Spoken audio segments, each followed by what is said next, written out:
The words, spoken in the innocent, clear voice of an 11-year-old, sliced through the opulent silence of the penthouse office. "Ma'am, that's my dad's signature." Lyra stood in the middle of the vast room, her small frame dwarfed by the floor-to-ceiling windows that showcased the glittering city below. Her finger was pointed at the grand, framed patent on the wall, the very document that had founded the billion-dollar Croft automotive empire. The company's CEO, Fiona Croft, looked up from her desk, the pen in her hand hovering over a contract, her brow furrowed, not with anger, but with a deep, profound confusion. Her gaze shifted from the little girl to the janitor mopping the floor by the window, the girl's father who had frozen in place. Kalen Archer's knuckles were bone white on the handle of his mop. The rhythmic, circular motions he had been making for the past hour had ceased entirely. He looked pale, terrified, like a ghost who had just seen his own grave. He wasn't looking at Fiona. His eyes were locked on his daughter, a silent, desperate plea in them. "No, Lyra. Please, no." Fiona's gaze followed Lyra's finger back to the patent. She knew it by heart. Patent US 7,138,914 B2. Dynamic sensor fusion for predictive collision avoidance. It was the bedrock of her company, the technology that had made Croft Automotive a titan of industry. And at the bottom, the signature of the inventor, a confident, elegant script she saw every day. She looked back at the janitor. A cold, impossible question began to form in her mind. "Honey, what did you say?" Fiona asked, her voice softer than she intended, trying to unravel the bizarre interruption. Lyra, unafraid, took a step closer to the wall. "That signature. It's my dad's. He used to sign my birthday cards the same way, with that little loop on the A in Archer." The world tilted. Kalen felt the air suck out of his lungs. For 5 years he had lived in the shadows, a ghost haunting the halls of a company built on his own genius. He'd taken this job, this humiliating, back-breaking work, for one reason. The pay was steady, enough to keep a roof over Lyra's head and afford the tuition for the one good school in their district. He had built a fortress of invisibility around himself, and his daughter, in one innocent, observant sentence, had just leveled it. "Mr. Archer," Fiona said, her voice now sharp, professional. The CEO was back in control. "Is this some kind of joke?" Kalen finally tore his eyes away from Lyra and looked at the most powerful woman in the city. He saw not malice, but a sharp, analytical intelligence trying to compute an error in the system. "No, ma'am. Of course not," he stammered, his voice hoarse. "Lyra, apologize to Ms. Croft. We're disturbing her." He tugged at his daughter's sleeve, trying to pull her away, to retreat back into the shadows. But Lyra stood her ground. "But it is, Dad." Look, Fiona stood up. She was a tall, commanding woman, and her tailored suit seemed to radiate authority. She walked over to the wall, her heels clicking softly on the polished marble floor. She peered at the signature, a name she had never met, the name of a brilliant engineer her father had bought this patent from years ago, right before he passed away. She had always been told the man was a recluse who wanted no part of the corporate world. Then, she turned and walked back to her desk, her expression unreadable. She tapped a few keys on her computer, her eyes scanning the screen. Kalen's heart hammered against his ribs. He knew what she was doing. She was pulling his employee file. The silence stretched, thick and suffocating. The only sound was the quiet hum of the building's climate control. Kalen could feel beads of sweat trickling down his back. This was it. This was how it ended. He'd be fired, blacklisted. Victor Blackwell would hear about this, and he would come for them. He would finish what he started 5 years ago. Fiona's printer whirred to life, spitting out a single sheet of paper. She picked it up and walked back towards Kalen, her eyes holding his. She held the paper next to the framed patent. On it was a scanned copy of his employment contract. At the bottom was his signature, Kalen Archer. The two signatures, one on a billion-dollar patent and one on a janitor's contract, were identical. The confident, looping A, the sharp, decisive cross of the T. They were undeniably, irrefutably the same. Fiona lowered the paper, her face a mask of controlled shock. The story she had been told her entire life, the foundation of her father's legacy and her own career, was suddenly riddled with cracks. "My apologies, Lyra," Fiona said, her voice quiet but firm, addressing the girl directly. "You are quite right. They do look the same." She then turned her steely gaze back to Kaylin. "My office. Now. Lyra, you can wait out here with my assistant." Kaylin's blood ran cold. This was worse than being fired. This was an interrogation. "Ma'am, it's a misunderstanding. A coincidence." "I don't believe in coincidences of this magnitude, Mr. Archer," Fiona said, her voice leaving no room for argument. "My office." He looked at his daughter, who seemed to sense the sudden gravity of the situation, her earlier confidence replaced by a flicker of worry. He gave her a weak, reassuring smile he didn't feel. "It's okay, sweetie. I'll just be a minute." As he followed Fiona Croft into her sprawling, immaculate office, the heavy oak door closing behind them with a soft, final click, Kaylin felt like he was walking to his own execution. He had spent 5 years running from his past, and now it had finally cornered him on the 50th floor. He had no more room to run. The office was like a cathedral of corporate power. A single lamp on Fiona's massive mahogany desk cast a warm, intimidating glow, leaving the corners of the room in shadow. The closed door shut out the rest of the world, creating a pocket of unnerving silence. Kaylin felt his collar tighten, his janitor's uniform suddenly feeling like a costume for a part he never wanted to play. Fiona Croft didn't sit behind her desk. She leaned against the front of it, her arms crossed, studying him with an intensity that stripped away all pretense. She was no longer just his boss. She was a judge, and his entire life was on trial. "I'm going to ask you one more time, Mr. Archer," she began, her voice low and even, yet carrying an edge of tempered steel. "Explain it to me. And do not insult my intelligence by calling it a coincidence." Kaylin's mind raced, searching for an escape route, a plausible lie. Fear, cold and sharp, was a physical presence in the room. It wasn't just fear of losing his job. It was the deep, primal fear of Victor Blackwell. Victor had buried him once.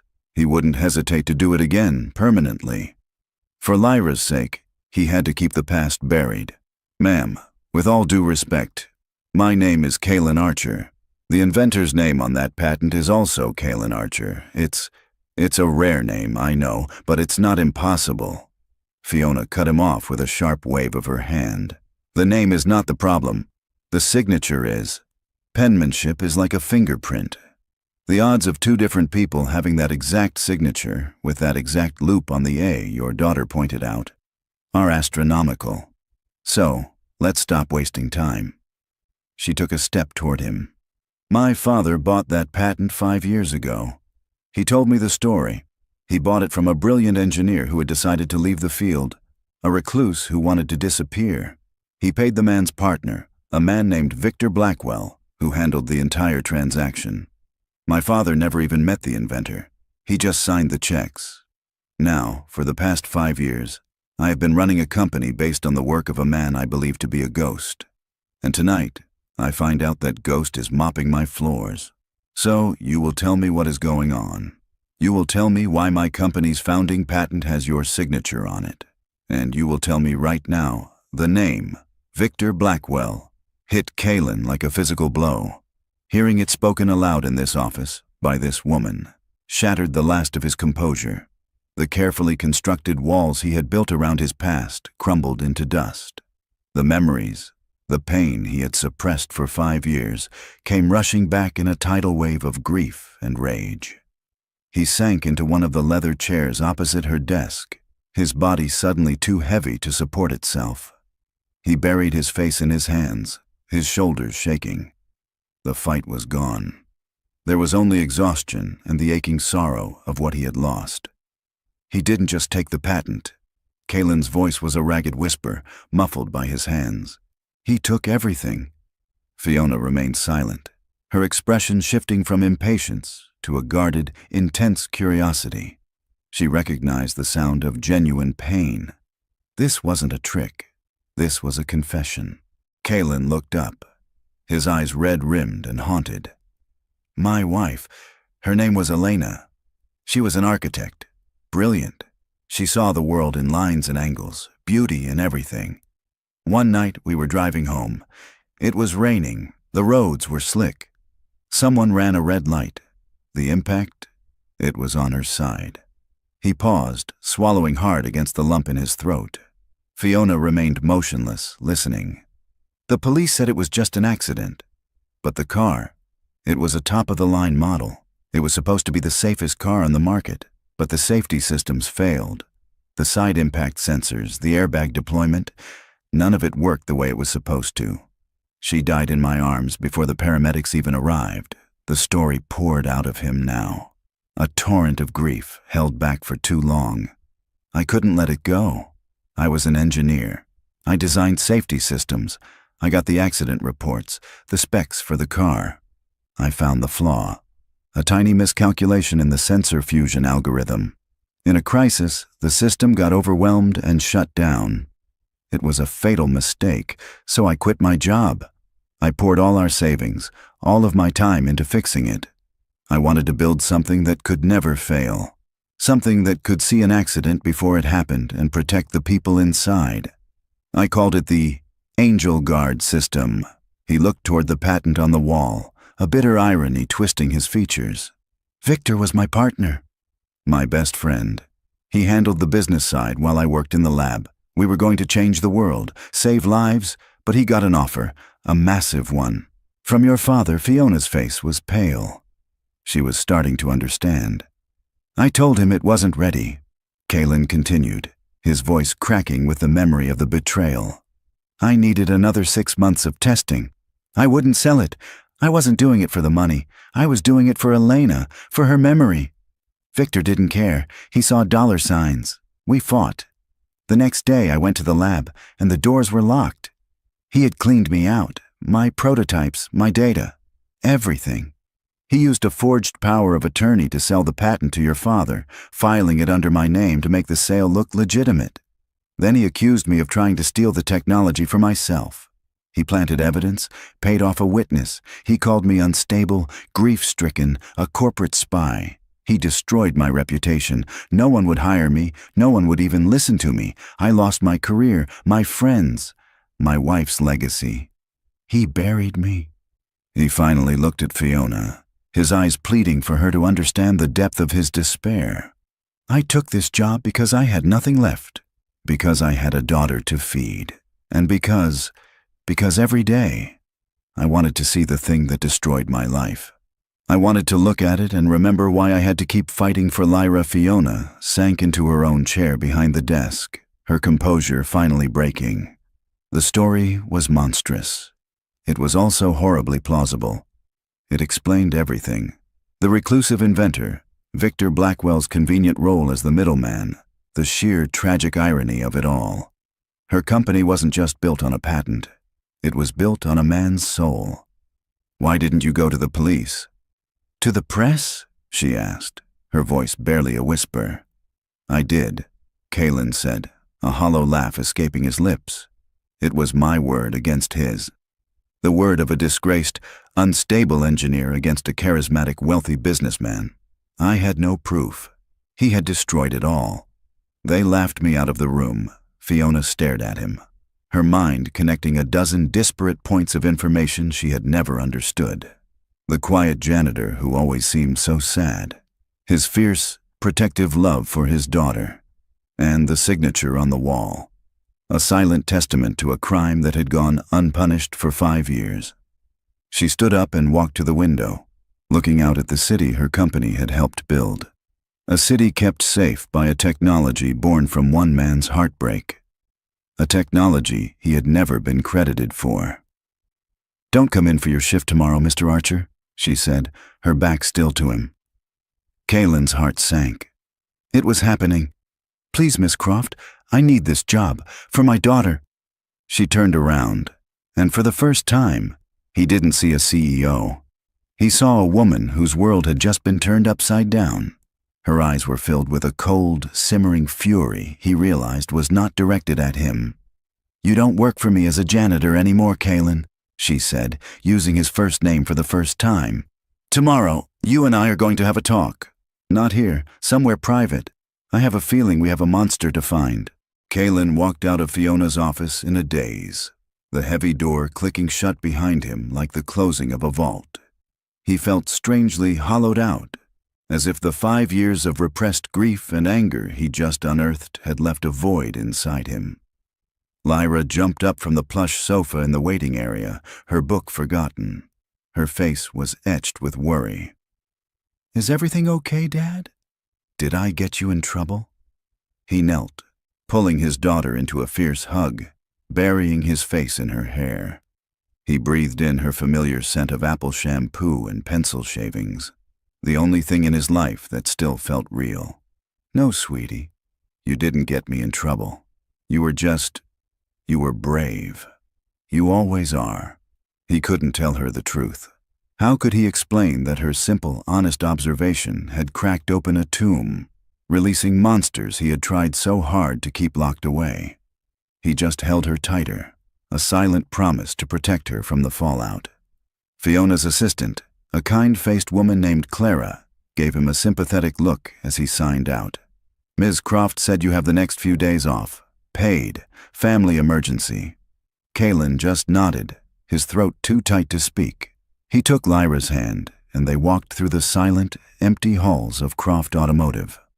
The gleaming logos on the walls, the posters of award-winning cars, they all seemed to mock him. This was his kingdom, a place built from his mind and his heartbreak, and he had been scrubbing its floors on his hands and knees. As he and Lyra took the long bus ride home, Kaylin's mind was a storm of fear and a fragile, terrifying flicker of hope.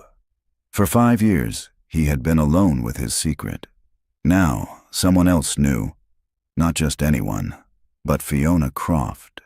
A woman with the power to either destroy him completely or give him the one thing he thought he'd lost forever, a chance at justice. Back in the penthouse, Fiona stood motionless in her office for a long time after Kaylin left. The confession echoed in the silent room. He took everything. The story was a poison, seeping into the foundations of her life. Her father, a man she revered, had been an unwitting pawn in a monstrous crime. The company she had poured her soul into was a monument to that crime. The very safety features that she championed in her marketing campaigns, the ones that saved lives every day, were the legacy of a woman named Elena Archer, a legacy stolen by a predator. Her grief for Kaylin's loss was real and sharp, but it was quickly being forged into something harder, colder. It was rage. A calculated ice-cold fury. Victor Blackwell hadn't just destroyed Kaylin Archer. He had made a fool of her father. He had made a liar out of her. She picked up her phone and made a call. "Mark, it's Fiona. I need you to do something for me. Off the books. I want everything you can find on a man named Victor Blackwell, CEO of Apex Dynamics. And I want to know everything about the original sale of patent 7,138,914. I don't care how deep you have to dig. I want to know who was paid, how they were paid, and where the money went. And Mark, no one can know you're doing this. Not even my board." The next afternoon, Kaylin's phone buzzed with a text from an unknown number. St. Catherine's Park, gazebo by the pond. 3 p.m., come alone. He knew who it was from. The park was a neutral public space, impossible to bug, easy to watch for tails. It was a smart choice. When he arrived, Fiona Croft was already there, sitting on a bench inside the old wooden gazebo. She was dressed not in a power suit, but in simple jeans and a dark coat, her hair pulled back in a ponytail. She looked less like a CEO and more like an ordinary person. but her eyes still held that same fierce intelligence. "Thank you for coming," she said as he sat on the opposite bench, a careful distance between them. "You said you wanted to talk," Kalen replied, his voice tense. "I do," she said, her gaze direct. "Last night I had my head of security, a man I trust with my life, run a deep background check on Victor Blackwell. What I found makes your story even more believable. He has a history of hostile takeovers, of pushing partners out of startups. He's been sued half a dozen times, but he always settles out of court, burying the accusations under non-disclosure agreements. He's slick, and he's careful." She leaned forward, her voice dropping. "Kalen, I believe you. Every word. What he did to you, to your wife's memory. It's unforgivable. And he did it using my family's money. That makes this my fight, too." A wave of relief so profound it almost buckled him washed over Kalen. He wasn't crazy. He wasn't alone. "What can we do?" He destroyed all the evidence. "He thinks he did," Fiona corrected him. "Men like Blackwell, men driven by pure ego, they always make mistakes. They keep trophies. They get sloppy. We just need to find the one loose thread he missed. We need to find something he couldn't destroy, something that links him directly to the theft. A paper trail, an old email, a witness. Anything." Kalen racked his brain, sifting through the wreckage of his past. The lab notebooks, the server backups, the prototypes. Victor had been meticulous. He'd had the lab professionally wiped, all digital records erased. "The lab," Kalen said slowly, a memory stirring. "It was an old warehouse. After Victor locked me out, he kept it for another month before the demolition. He said he was disposing of hazardous materials. He was destroying the evidence." "And you think he might have missed something?" Fiona pressed. "I don't know, but there was a man, the foreman of the demolition crew. His name was Russo. A decent man.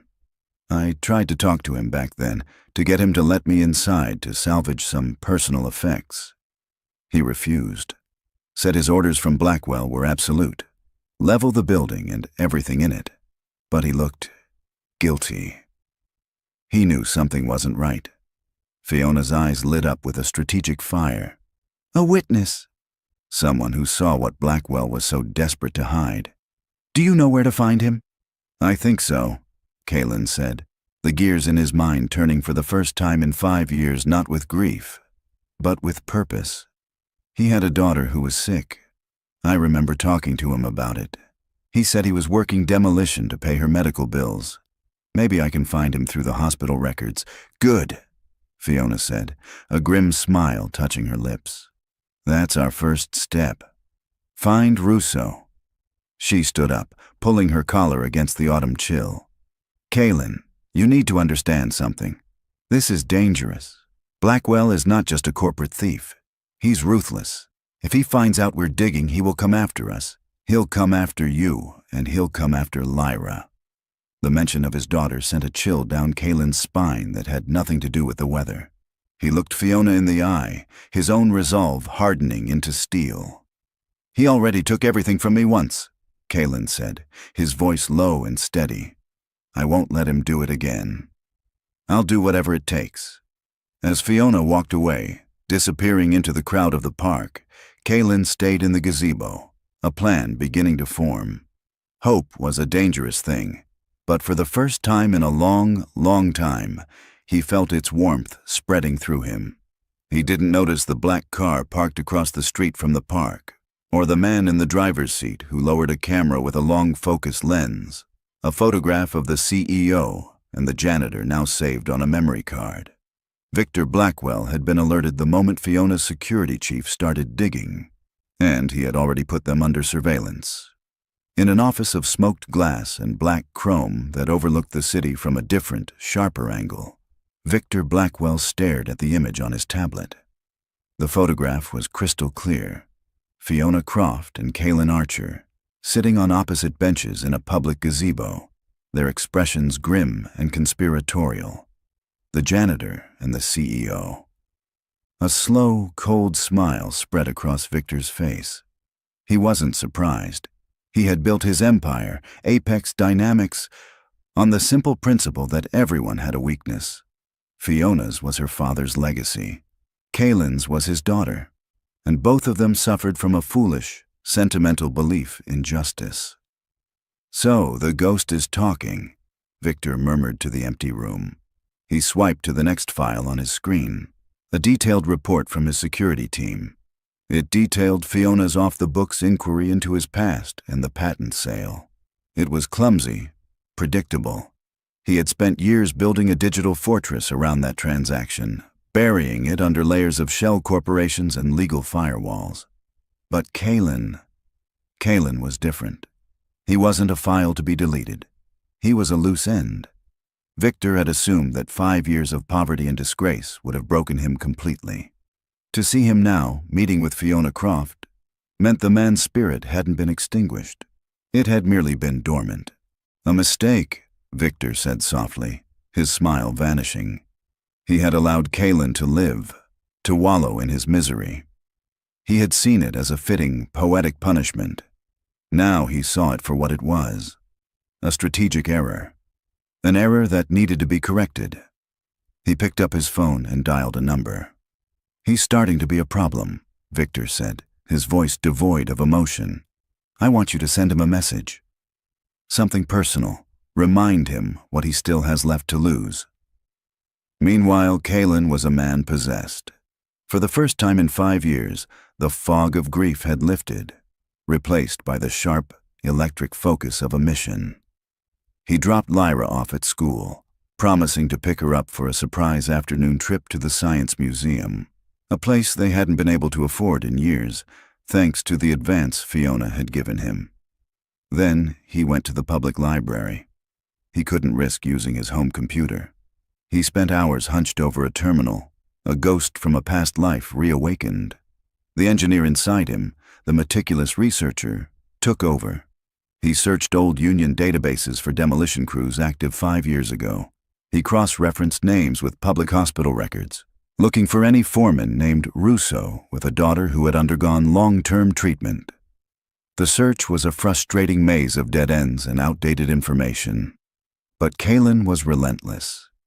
He remembered Russo mentioning his daughter had a rare blood disorder. He narrowed his search to pediatric hematology wings. After 4 hours of painstaking work, a name finally flashed on the screen: Isabella Russo, treated at St. Jude's Memorial. Father, Frank Russo. The file listed a last known address in a working-class suburb an hour outside the city. Kaylin felt a jolt of adrenaline. He had a target. He printed the address, his heart pounding with a nervous energy he hadn't felt since the old days in the lab. That evening, as he walked up the cracked pavement to his small apartment building, a feeling of unease washed over him. The front door to the building, usually locked, was slightly ajar. He pushed it open cautiously. Everything seemed normal. But when he reached his own apartment on the second floor, he saw it. The lock was scratched, the wood around the deadbolt splintered, as if someone had tried to force it open and then thought better of it. His blood ran cold. He fumbled for his keys, his hands shaking, and unlocked the door. He stepped inside, his eyes scanning the tiny living room. Nothing seemed out of place. The old sofa, the small TV, the stack of Lyra's library books on the coffee table, all were exactly as he had left them. It wasn't a robbery. It was something worse. He walked slowly into Lyra's bedroom, and then he saw it. On her neatly made bed, right in the center of her pillow, was her favorite stuffed animal, a worn-out teddy bear named Barnaby. But something was wrong. Barnaby's right eye, a black plastic button, was missing. It had been carefully, deliberately sliced off. Kaylin stood frozen in the doorway, a primal, suffocating fear gripping him. Nothing else in the room was touched. The message was surgical in its precision. We were here. We can get to her. We can take away the things she loves. It was Victor's signature, a threat delivered not with a shout, but with a cold, cruel whisper. The fear lasted for a moment, and then it was consumed by a white-hot, blinding rage. This wasn't about patents or money anymore. This was about his daughter. Victor had crossed a line. The next morning, Kalen drove a rental car, paid for by Fiona's cash, out to the address he'd found. It was a small, modest house with a neatly kept lawn. A tired-looking man in his late 50s was on the porch, fixing a squeaky hinge on the screen door. "Frank Russo?" Kalen asked, his voice steady despite the tremor of adrenaline inside him. The man looked up, his eyes, weary and sad, widened in recognition, and then narrowed in fear. "I don't know you," he said, his voice rough. He immediately turned back to the hinge. "Yes, you do," Kalen said, stepping onto the porch. "5 years ago, the warehouse demolition, you were the foreman." "We spoke." Russo dropped his screwdriver. It clattered on the wooden planks. "You need to leave," he said, his voice a low growl. "Now, I have nothing to say to you." "I'm not here to cause trouble, Frank," Kalen said, his voice softening. "I remember you told me about your daughter, Isabella. How is she?" The mention of his daughter made Russo flinch. "She's fine. She's in remission. No thanks to men like your old partner." He finally turned to face Kalen, his face a mixture of fear and long-held resentment. "That man, Blackwell. He paid me a lot of money to keep my mouth shut. Paid for my daughter's treatment. He told me if I ever spoke a word about what I saw in that warehouse, the money would stop, and my daughter would be out of the program. He said worse things would happen. Do you understand? I have a family to protect." "He threatened my daughter yesterday," Kalen said, his voice flat and cold. "That's why I'm here. He's not going to stop. Not unless we stop him. I just need you to tell me what you saw, Frank." "I need proof." Russo looked past Kalen, his eyes scanning the quiet suburban street, as if expecting Victor's thugs to appear at any moment. He let out a long, shuddering breath, the breath of a man who had been holding it for 5 years. "He was a maniac," Russo whispered, his voice trembling. "It wasn't a demolition. It was an extermination. He had his own crew in there for 2 days before we even started.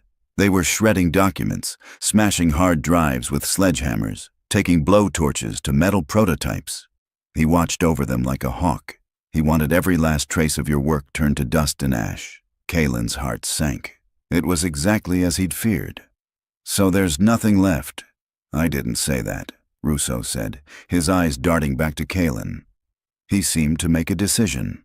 "That man is a monster. He used my daughter's life to buy my silence. I'm not a brave man, Archer, but I'm not a coward either." He walked to the corner of the porch and lifted a loose floorboard. From the dark space beneath, he pulled out a dusty, oilskin-wrapped bundle. He carefully unwrapped it on the porch railing.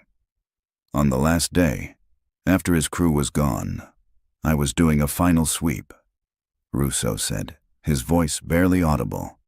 Something had fallen behind a heavy furnace. They missed it. He finished unwrapping the bundle. Inside was a small, metal-cased external hard drive. It was mangled, dented, and blackened with soot, with a deep gash across its surface. It looked like a piece of junk. "His goons tried to destroy it, but this thing is military grade," Russo said, tapping the ruined casing. "They probably thought they'd done enough.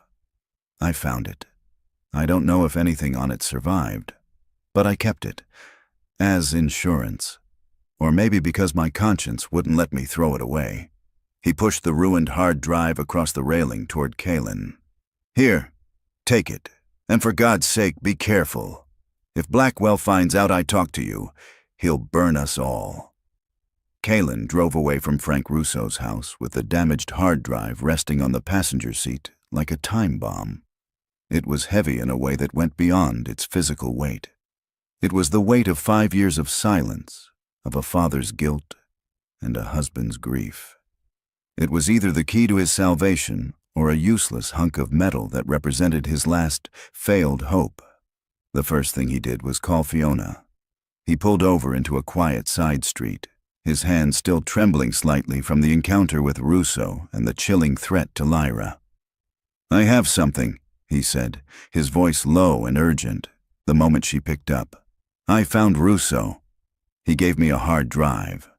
Blackwell's crew tried to destroy it, but Russo saved it.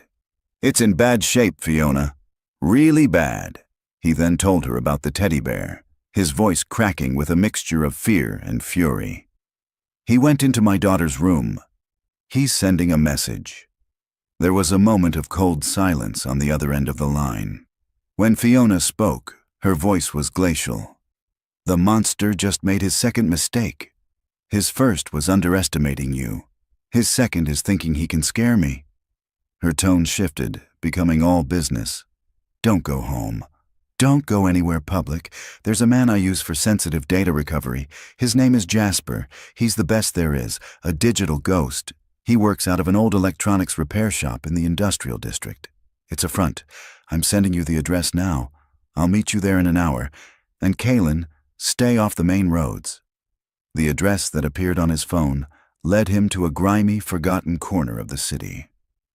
Jasper's Vintage Electronics, the faded sign read.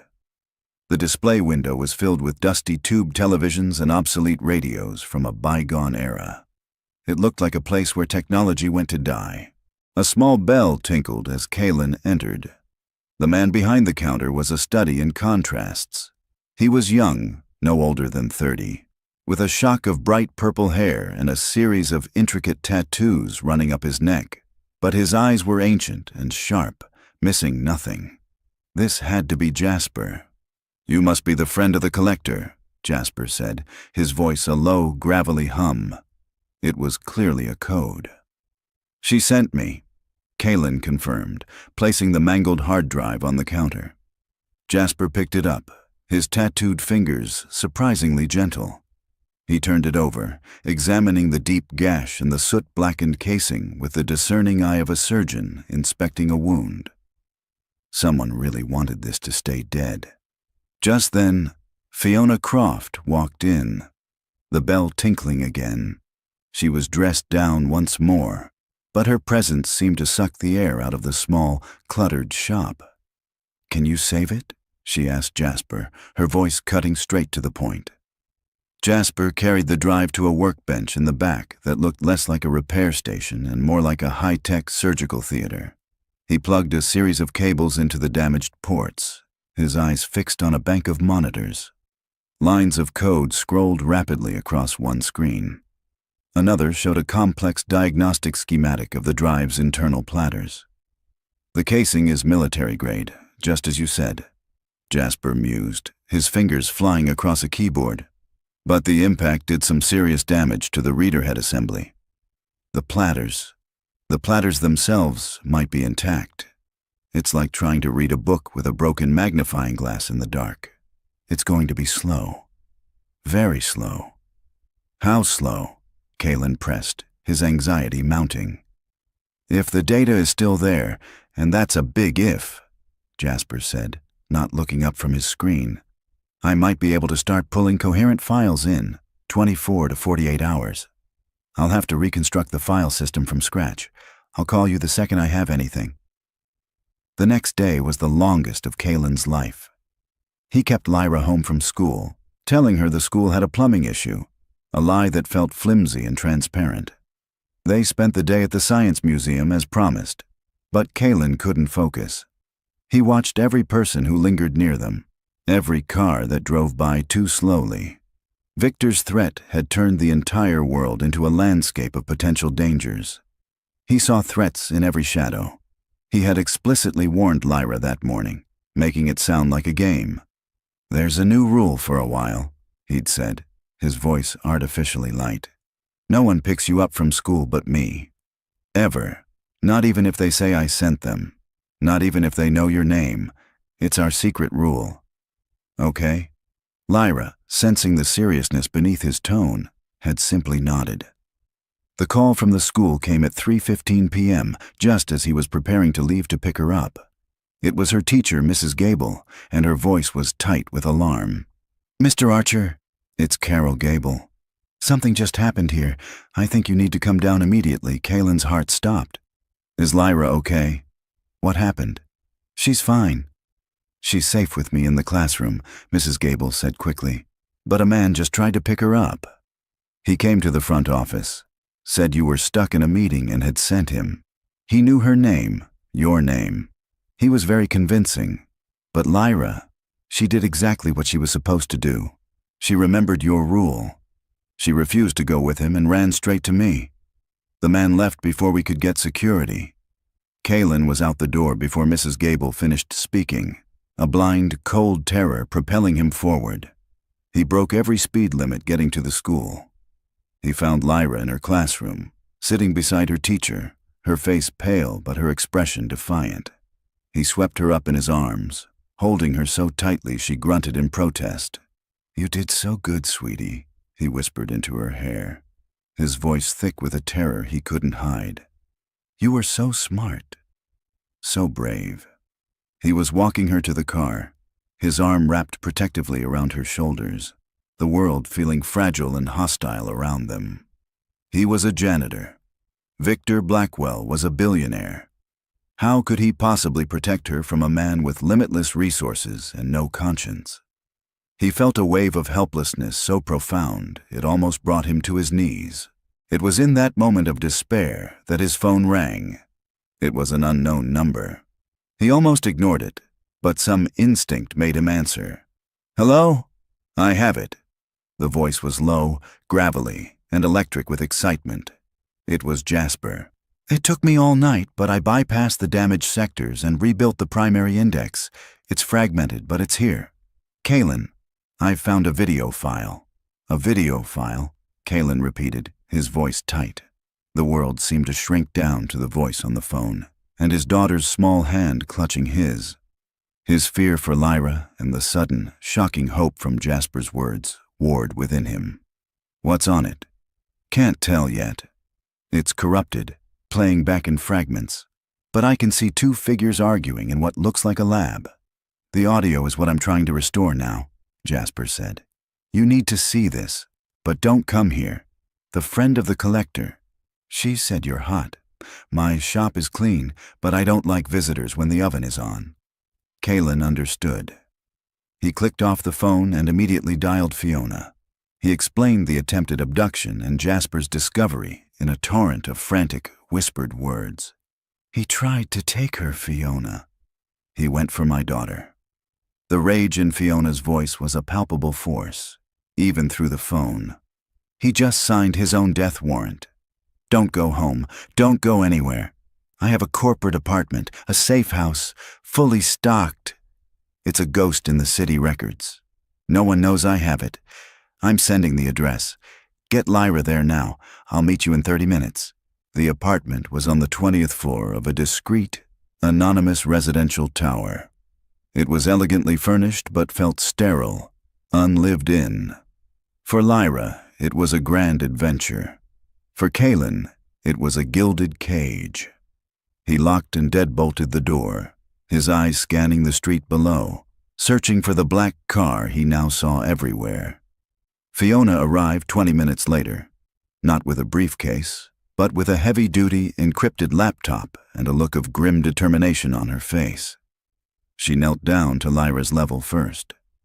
"That was a very brave thing you did today, Lyra," Fiona said, her voice warm and sincere. "Your father is very proud of you. I am too." She then handed Lyra a tablet she'd brought. "I've loaded this with every game and movie you could possibly want. Why don't you go explore the bedroom? We have some boring grown-up stuff to talk about." As soon as Lyra was out of sight, Fiona's demeanor shifted back to the cold fury Kaylin had seen in her office. "Jasper is patching in through a secure, anonymous network. He's ready to stream the file." She set up the laptop on the dining room table. A moment later, Jasper's face appeared in a small window, looking tired but exhilarated. "All right, kids," he said, his voice tinny through the speakers. "Let's see what we've dug up." The video is from a lab security camera, time-stamped 5 years ago. The audio was a mess, but I managed to isolate the voice tracks. I'm sending it now. What you're about to see? It's raw footage. A video player filled the screen. The image was grainy, black and white, the angle high from a corner of a room Kaylin knew as well as his own skin. It was his old lab. And there they were, Two figures, younger, angrier versions of himself and Victor Blackwell. The video was silent for a moment as the two men gesticulated wildly. Then, the audio crackled to life. "Can't sell it, Victor. It's not ready." His own voice, raw with desperation, filled the apartment. "It's for Elena." Victor's face, captured in the grainy footage, was a mask of reptilian greed. "Elena's dead," he snarled, the words dripping with venom. "This isn't a memorial, it's a gold mine. I am not letting your sentimentality get in the way of a billion-dollar deal." Kaylin flinched as if struck, the words as painful now as they had been then. Beside him, Fiona's hands clenched into tight fists on the table. The Kaylin on the screen was pleading, "It's my work, my name, you can't—" "Your name?" Victor laughed, a cruel, ugly sound. "Your name is about to be mud. I've already set the stage. I have emails showing your erratic behavior. I have a witness who will testify you tried to sell our research to a competitor. By the time I'm done, everyone in this industry will think you're an unstable, grieving fool who tried to commit corporate espionage. I will destroy you, Kaylin. I will ruin you so completely that no one will ever listen to a word you say again. This invention, your wife's little tribute, it's mine now." The finality, the sheer premeditated evil in those words, hung in the air. The video ended with Victor lunging forward, shoving the on-screen Kaylin hard against a workbench. The camera shook violently, and the feed cut to static. Silence. The only sound in the room was a soft, choked sob. Kaylin turned. Fiona Croft was staring at the screen, her face pale, her composure utterly shattered. Tears were streaming down her face, silent and unstoppable. They weren't tears of pity. They were tears of profound, soul-shaking rage, of guilt, of a grief that was not her own, but that she now felt with the force of a physical blow. She was crying for the man on the screen, a grieving husband being brutally stripped of his last connection to his dead wife. She was crying for the woman named Elena, whose memory was being desecrated for profit. She was crying for the ugly, terrible truth of the world, that a monster like Victor Blackwell could win. And she was crying for her own unwitting role in it all, for the billions she and her company had made while the true inventor was scrubbing her floors, his heart broken, his spirit crushed. The secret was out, and it had left the CEO in tears. Kaylin watched her, his own grief momentarily forgotten, replaced by a strange sense of vindication. He wasn't crazy. It had all happened. Fiona's sobs subsided, replaced by a long, shuddering breath. She wiped her eyes with the back of her hand, but the tears had washed away her composure and left behind something far more dangerous. Pure, unyielding steel. She looked at Kaylin, her eyes blazing with a fire he had never seen before. "He didn't just bury your career that day," she said, her voice shaking with rage. "He buried a confession." She closed the laptop with a sharp, final snap. "Now," she said, her voice dropping to a low, dangerous whisper, "we're going to dig it up and bury him with it." The grainy image of Victor Blackwell's face, contorted with rage and greed, seemed to be burned onto the dark screen of the laptop. The air in the safe house was thick with the aftershock of the confession. Kaylin felt a strange sense of detachment, as if he'd just watched a scene from a movie, a tragedy about some other man. But the raw, trembling fury emanating from Fiona Croft was undeniably real. "He gave us the weapon," she said, her voice a low, dangerous growl. "He handed us the very knife he used to stab you in the back." She began to pace the length of the spacious living room, not with nervous energy, but with the caged intensity of a predator. "We can't just leak this. Blackwell's legal team would tear it apart. They'd claim it was a deep fake, manufactured by a rival. He'd bury us in lawsuits and injunctions. The police. It would be better. But a man like him can tie up the justice system for years. The video would get locked away in an evidence locker while he walks free on bail." She stopped, turning to face Kaylin, her eyes alight with a brilliant, ruthless fire. "No, for what he did, a quiet conviction is not enough. He built his empire in the public eye. He needs to be destroyed in the public eye. We have to create a situation so public, so undeniable, that there is no escape, no spin, no plausible deniability. Kalin, seeing the strategic mind of a CEO at war, felt his own purpose sharpen. You want to set a trap. I want to build a stage, Fiona corrected him, and make him the star of his own execution. She picked up her phone and dialed her head of security. Mark, I need Victor Blackwell's schedule for the next week. Every public appearance, galas, press conferences, keynote speeches. I want to know where he's going to be, who he's going to be with, and what the media coverage will be. And I need it an hour ago. While they waited, Fiona insisted on turning the safe house into a fortress. She had 2 of her most trusted security personnel, plain-clothed, discreet, but built like brick walls, stationed in the lobby and on their floor. They're not to leave your side until this is over, she told Kalin. Lyra's safety is the priority. An hour later, Fiona's laptop chimed. Mark's report was thorough. Victor Blackwell was scheduled to be the guest of honor at the annual Automotive Innovation Gala in 2 days. It was the industry's most prestigious event. A black tie affair crawling with journalists, investors, and the most powerful figures in the tech world. He was slated to receive the Visionary of the Year award. The irony, Kalin breathed, a bitter taste in his mouth. He's getting an award for the work he stole from me. And that, Fiona said with a grim smile, is our stage. Her mind was already working, dissecting the problem into a series of strategic moves. An awards ceremony. There will be a massive screen behind the podium for presentations, for the live feed. The entire event will be live streamed. If we can hijack that feed. How? Kalin asked.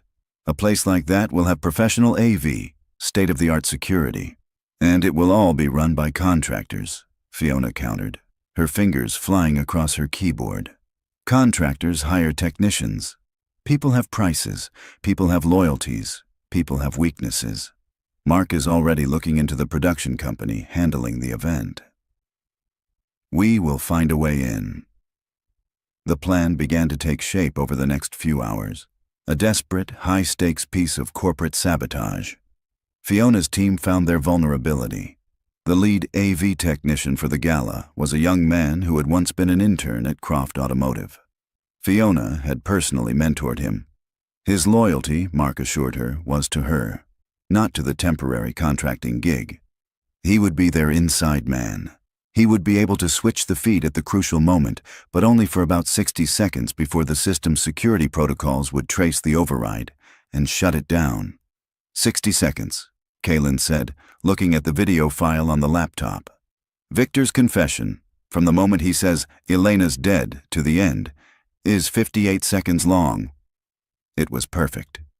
Jasper can clean up the audio, sharpen the image, add subtitles, Fiona planned aloud. It will be undeniable. Her phone rang. It was Mark again. "We have a problem," his voice crackled. "Blackwell just changed the event schedule. He's added a surprise segment to his acceptance speech. He's going to announce the launch of the Blackwell Foundation for Traffic Safety. His first act will be a multi-million-dollar donation to the city's trauma centers." Kalin felt sick. Victor wasn't just getting an award for the Angel Guard system. He was going to use Elena's memory, the very tragedy that inspired it, as a prop for his own philanthropy. It was the ultimate desecration. "That monster?" Fiona whispered, her face pale with disgust. "No," Kalin said, his voice quiet but firm. He looked at Fiona, his expression hardening. "This is good for us." Fiona looked at him, confused. "Good? He's turning your wife's death into a PR stunt." "Yes," Kalin agreed. "And that's when we spring the trap. Not at the beginning of his speech. Not at the end. We hit him at the precise moment he announces the foundation. We let him stand on that stage and talk about traffic safety. We let him build himself up as a saint. And then, when his ego is at its absolute peak, we show the world who he really is. We let his own words tear him down." Fiona stared at him, a newfound respect in her eyes. The beaten-down janitor was gone. In his place was the brilliant strategist, the man who understood his enemy's mind. He knew exactly which blow would be the most devastating. "You're right," she said softly. "We'll let him build his own gallows." The plan was set. The trap was ready. For the next 48 hours, Kaylin and Lyra stayed hidden in the apartment, the world outside holding its breath. Kaylin spent the time watching old movies with his daughter, trying to project a sense of calm he was nowhere close to feeling. Every minute felt like an hour. He was hovering on the edge of a precipice, about to take a leap that would either see him fly or send him crashing into the abyss below. That night, on the eve of the gala, he stood in the doorway of the spare bedroom, watching Lyra sleep. Her face was peaceful, untroubled, her damaged teddy bear, Barnaby, tucked under her arm. He had carefully sewn the button eye back on. It was a small, simple act of repair, but it felt monumental. He was putting the broken pieces of his life back together. He thought of Elena, of her bright, fierce spirit. He thought of the 5 years of darkness. Tomorrow, he would step back into the light, not as a victim, but as a father fighting for his daughter, and as a husband fighting for the memory of his wife. Tomorrow, the ghost would have his say. The night of the Automotive Innovation Gala was a symphony of wealth and power. Crystal chandeliers dripped light onto a sea of tuxedos and designer gowns. The air hummed with polite laughter, the clinking of champagne glasses, and the murmur of billion-dollar deals being struck between courses. Fiona Croft, seated at a table near the front, was the picture of corporate elegance. She smiled, she engaged in small talk, she projected an aura of unshakable calm. But beneath the surface, her nerves were stretched taut. Every time she glanced at the massive screen behind the stage, her heart hammered against her ribs. Miles away, in a nondescript commercial van parked 3 blocks from the gala, Kaylin Archer sat beside Jasper in a cramped mobile command center. The van was packed with humming servers and monitors displaying a dozen different camera feeds from inside the ballroom. The AV technician, a young man named Leo, sat at the main console, his face pale and beaded with sweat. "The feed is ours," Leo whispered, his fingers hovering over the keyboard. "I've created a loop of the Foundation's logo. When you give the signal, I bypass the main server and patch in Jasper's video file. We'll have 58 seconds before their system flags the override and cuts us off." Kaylin's eyes were glued to the main monitor, which showed a live feed of the stage. He had left Lyra at the safe house with Clara, Fiona's trusted assistant, and 2 security guards. She was safe. He had repeated that to himself 100 times, but the fear for her was a constant cold knot in his stomach. This had to work. He watched as Victor Blackwell glad-handed his way through the room, exuding a charisma that was almost hypnotic. He was the king in his court, accepting congratulations, his teeth flashing in a predatory smile. Kaylin felt a surge of cold hatred. Finally, the moment arrived. The presenter, a famous industry journalist, announced the winner of the Visionary of the Year award, a man whose commitment to safety and innovation is an inspiration to us all. Mr. Victor Blackwell. The ballroom erupted in applause. Victor strode to the stage, bathed in the glow of the spotlights. He accepted the heavy crystal award, holding it aloft for the cameras. He began his speech, his voice smooth and practiced. He thanked the committee, his team, his investors. He spoke of a future with 0 traffic fatalities. Kaylin's hands clenched into fists. In the van, the silence was absolute. "And now," Victor said, his voice swelling with false emotion, "I want to share something deeply personal. True innovation isn't just about technology. It's about heart. It's about protecting our loved ones. It's in that spirit that I am proud to announce the formation of the Blackwell Foundation for Traffic Safety." The screen behind him lit up with the Foundation's elegant logo. The crowd murmured in approval, some beginning to applaud the grand philanthropic gesture. "To launch the foundation," Victor continued, his smile at its widest, I am making an inaugural donation of $10 million to our city's trauma centers to help the families affected by tragic accidents. In the van, Kalen leaned forward, his eyes locked on Victor's triumphant face. He saw the ghost of Elena, the memory of the hospital, the 5 years of darkness. He thought of Lyra's teddy bear, its eyes sliced out. He pressed the button on his headset. His voice was a dead calm whisper. Now. On the console, Leo's fingers danced. Feed is live. In the ballroom, the Foundation's logo on the giant screen flickered. For a split second, it was replaced by a screen of pure static, causing a confused murmur to ripple through the audience. Victor, momentarily thrown off, paused his speech, and then it appeared. Grainy, black and white footage of a dark industrial lab. The confused murmurs quieted, replaced by a tense, curious silence. On screen, a younger Victor Blackwell was shouting. The audio, cleaned up by Jasper, was crystal clear, blasting through the ballroom's state-of-the-art sound system. Elena's dead! This isn't a memorial, it's a gold mine. A collective gasp went through the room. On stage, Victor Blackwell's smile froze, then melted into a mask of raw, slack-jawed shock. His eyes darted from the screen to the audience, his face draining of all color. I will destroy you, Kalen. I will ruin you so completely that no one will ever listen to a word you say again. This invention, it's mine now. The journalists in the room were already scrambling, their phones held up, recording.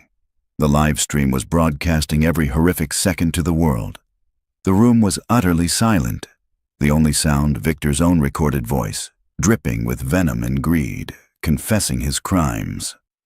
On stage, Victor was trapped in the spotlight, a deer in the headlights of his own making. He frantically waved his arms at the AV booth at the back of the room. But it was useless. The video ended with Victor lunging forward. The screen cut back to static for a second, and then to the benign logo of the Automotive Innovation Gala.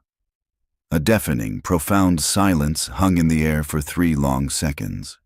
It was broken by a single, sharp sound.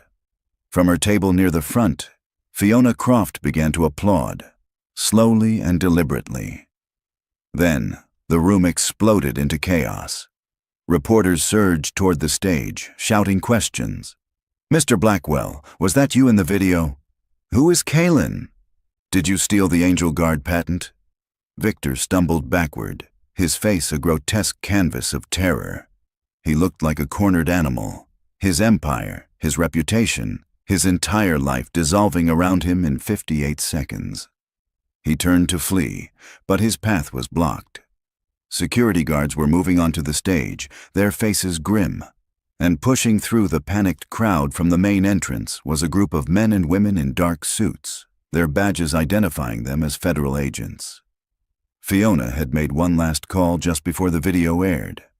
In the van, Kalen watched as 2 agents flanked a stunned, babbling Victor Blackwell. He didn't feel triumph. He didn't feel joy. He just felt quiet. A profound, bone-deep sense of peace. The weight he had been carrying for 5 years was finally gone. Jasper let out a long, low whistle. Well, he said, a slow grin spreading across his face. You don't see that every day.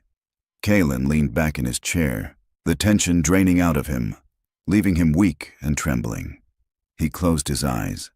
The ghost had spoken, and the whole world had heard him. The chaos in the ballroom was a distant, muted roar on the monitor. Kalen watched as the federal agents led a pale, shell-shocked Victor Blackwell off the stage, his Visionary of the Year award lying forgotten on the podium. The king had been dethroned in his own court.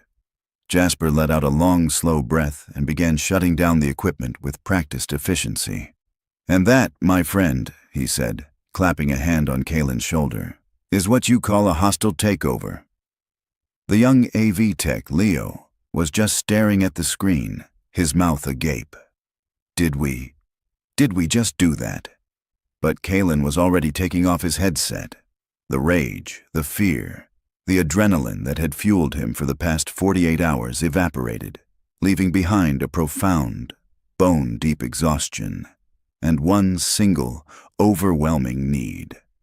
"I have to go to my daughter," he said, his voice thick with emotion. He didn't wait for a reply. He was out of the van and running, not towards the gala, but away from it, hailing a taxi with a trembling hand. The entire ride to the safe house was a blur. He felt like a deep-sea diver ascending too quickly, his body and mind struggling to adjust to a world without the crushing pressure he'd lived under for so long. Inside the ballroom, Fiona Croft navigated the pandemonium with a preternatural calm.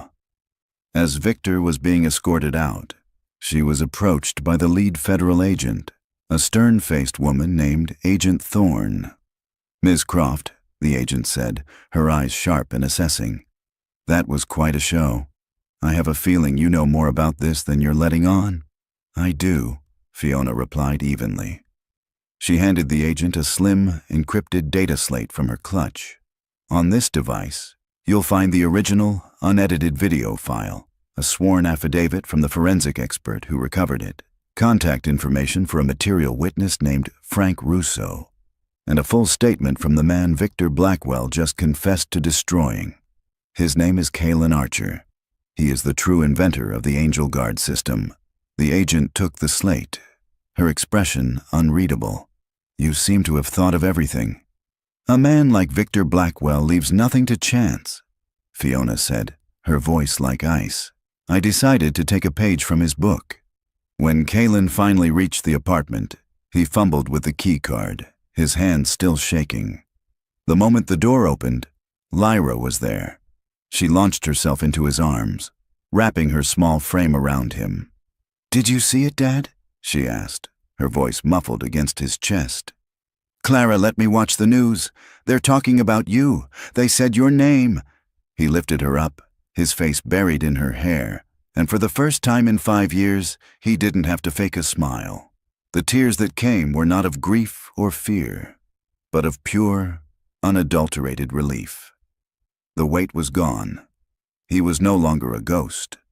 He was just a father holding his child. The days that followed were a media tsunami.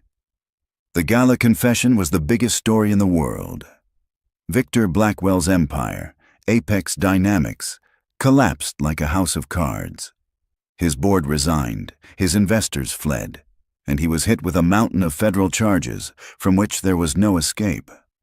The video was the ultimate proof, his own words, his final judge. A week later, Kalen found himself walking through the halls of Croft Automotive once more. But this time, he wasn't pushing a mop bucket. He was wearing a new suit, a gift from Fiona, and he was walking toward the penthouse office not as an employee, but as a guest. Fiona greeted him at the door, not from behind her desk. She gestured for him to sit in one of the leather chairs, the same one he had collapsed into in despair just a week earlier. The framed patent was gone from the wall. "The legal team says the case against him is ironclad," she began, her tone warm and professional. "He'll be in prison for a very long time.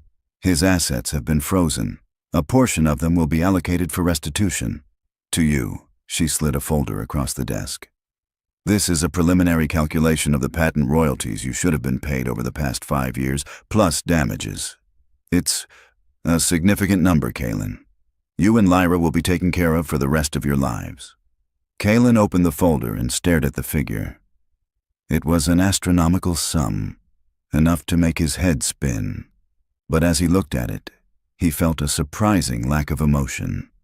The money was a tool, a means to give Lyra the future she deserved.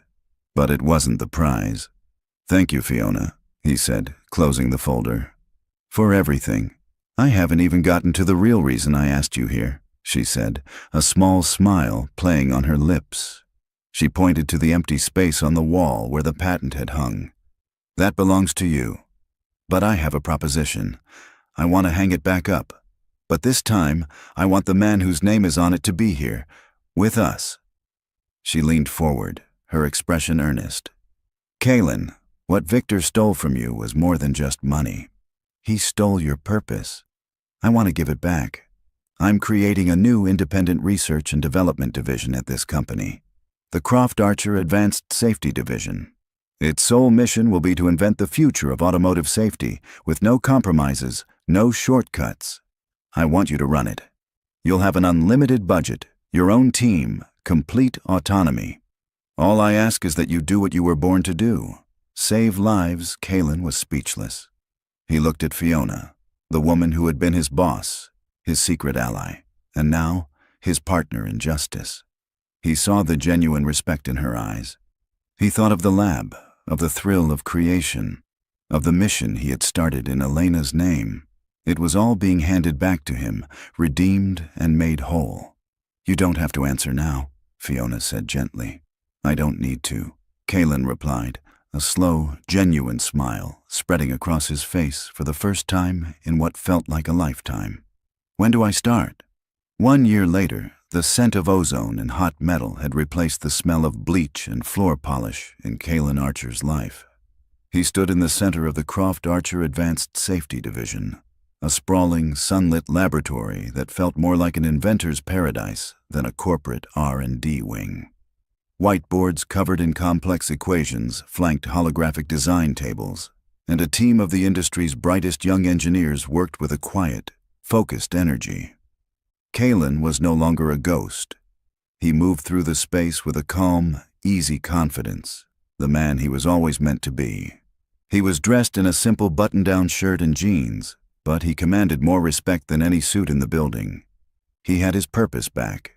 He was examining a 3D projection of a new sensor array when Fiona Croft walked in, holding 2 cups of coffee. She no longer entered with the formal air of a CEO, but with the familiar warmth of a friend. The ordeal they had been through had forged a bond of trust and mutual respect that went far beyond the boardroom. The first production models with the fully integrated Gen 2 Angel Guard system roll off the line next week, she said, handing him a cup. Elena's legacy. It's finally real. Kalen looked at the name etched in frosted glass on the lab's main door. The Elena Archer Innovation Center. Fiona had insisted on it. She would have loved this, he said, his voice quiet. She always said the best designs were the ones that protected people. Later that afternoon, Kalen left the lab and drove a new Croft sedan, one of the first models equipped with his perfected system, to pick up Lyra from school. He watched as she ran out of the stately brick building, her backpack bouncing, her face alight with the uncomplicated joy of a child who feels safe in her world. She chattered happily on the way home, talking about her art class, her friends, and a science project she was excited about. Kalen listened, the sound of her voice the sweetest kind of music. The fear that had been his constant companion for 5 years was gone, replaced by a profound and peaceful gratitude. The money from the restitution had secured their future, but it was these simple, ordinary moments that were the real treasure. That weekend, the 3 of them, Kalen, Lyra, and Fiona, stood on a sun-dappled hill in a quiet cemetery. They had come to dedicate a new, beautifully carved granite bench in front of Elena's headstone. Lyra placed a small bouquet of wildflowers she had picked at the base of the stone. I told my art teacher about Mom, she said softly, looking at her dad. I'm painting a picture of her. From that photo on your desk. The one where she's laughing, Kalen knelt and hugged her. She would love that more than anything. Fiona stood back, giving them their moment. She had become a fixture in their lives, a beloved friend to Kalen and a cherished mentor figure to Lyra. She watched them, a family made whole again not by blood, but by courage and loyalty, and felt a sense of peace that no stock price or sales report had ever given her. Kalen had not only saved his own life, he had, in a way, saved hers, reminding her of the human cost of the business she ran and the profound good it could do. As the sun began to set, casting long shadows across the grass, Kalen looked from Elena's name, etched in stone, to his daughter's bright, hopeful face. He had made it. He had walked through the darkest of valleys and emerged into the light on the other side. His wife's legacy was not one of tragedy, but of salvation. It lived on in every car that left the factory, in every family that made it home safe. Thank you for letting me share that story with you. I'm always curious. After the silence settles, what's the one thought or feeling that's staying with you? There's no right or wrong answer, of course. I just find that sharing those little echoes is what makes these stories truly come alive. Feel free to leave your thought in the comments below. And if you'd like to explore more worlds like this one together, make sure you're subscribed with the notification bell turned on. There are so many more journeys to take. For now, thank you for your time and your imagination. It means the world. I'll see you in the next chapter.